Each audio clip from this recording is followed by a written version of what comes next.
Mike Scott Plumbing, one of the biggest plumbing companies in the state of Florida. But it's not just known for its plumbing. Mike Scott has given back to the community, like the Boys and Girls Club, Little League Baseball, supporting kids in the FFA and the 4-H Club. But who is Mike Scott? Recently, I had a chance to sit down and talk with him and his wife, Pat Scott. He's from the small town of Indian Rocks Beach. I asked him, what got you into plumbing? How'd you get started? My brother-in-law basically, and there was a job opening for a plumber, so I took it. What year was that? That was 1972. Yep. Year Sean was born. The year Sean was born. That's how we remember. Yeah. It was the year 1972, the year his first son, Sean Scott, was born, which is now running the company today.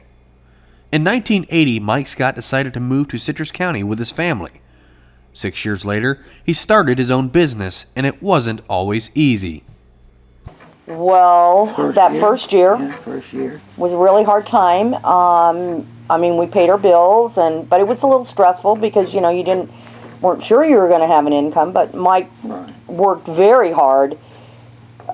He would go in and rough in houses during the day and do a rough in and a top out, and then at night he'd come home, get me with a drop light, and we'd go out and trim the houses. So he was doing all the work himself, and it was just a lot of work, but I don't know that it was stressful. No. Yeah, we were young enough to do the physical work, and Jason was a baby. I'd take him along with me during the day, and he would fish off the river with his mom while we'd do a rough in, so it wasn't like working. Jason Scott, his other son, which is running the branch of Mike Scott Plumbing in the Villages, and the daughter, Tracy Hind. She's the manager of the new office in Citrus County. After talking with the Scotts for quite some time, I asked him, did you know what kind of business you were getting into? actually, when you don't look at the whole big picture and you just look at the little tiny bit of it, and Mike was studying to get his master's license, and seriously, he would have stayed with the other plumber had he given him $1 an hour raise. And then we decided, hey, why not try it? What is there to lose? So that's what we did. Were you a big part in that? I helped him study for his test. Oh, yeah. She would have probably got a higher mark than me on the test. But, yeah, but I couldn't have physically went out there and done it. But as far as But, so that's when we decided to do it, We had $500 and started. And you started out of your house, is that correct? Out of our house. Yeah. Out of his house in this location, just a stilt house him and his wife built by hand. After 3 years in business, Mike Scott decided to move his company to Ocala. That was his next move, not knowing where his business would go from there.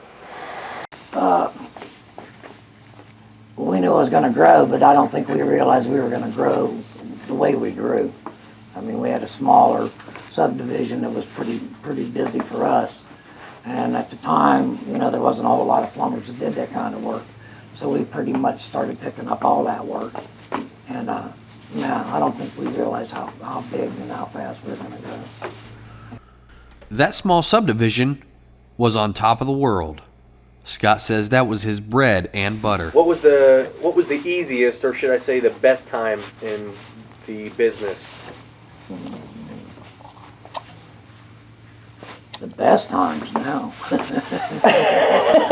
Well, it is the best time. It's always the best time. The business is successful. We have all our employees are great. They know what they're doing. They're professionals.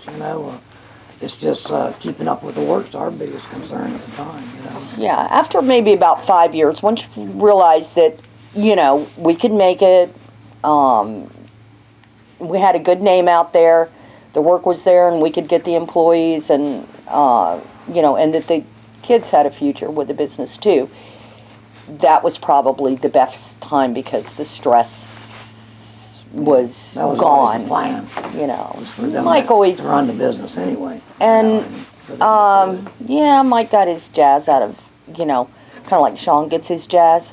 Mike got his jazz out of once he was out of the field, out of getting new contracts and building the business, making the customers happy, seeing the business grow. Mike Scott retired at the age of 50. knowing that he was leaving the company in good hands. 50. At 49, 50. Were you pretty confident at that age? Yeah, I think I felt like I left the business in good hands, and with today's technology and everything, you know, if there's a question, it can be answered quick enough. But no, I felt like my kids were ready for it, and you know, it was easier for me not to be hoovering over their head and trying to make decisions for them, you know. Yeah. Scott says he's thankful today of his grandkids and how his business is running. Today, my grandkids, my family, you know, the business, especially the business, you know, that we are busy, especially in these times, you know, and especially my employees, you know. What do you say? You know, Yeah, all those. Okay. And more. Absolutely. Customers. If you'd like to learn more about Mike Scott Plumbing, go online at www.mikescottplumbing.com. Thanks for watching the inside of Mike Scott.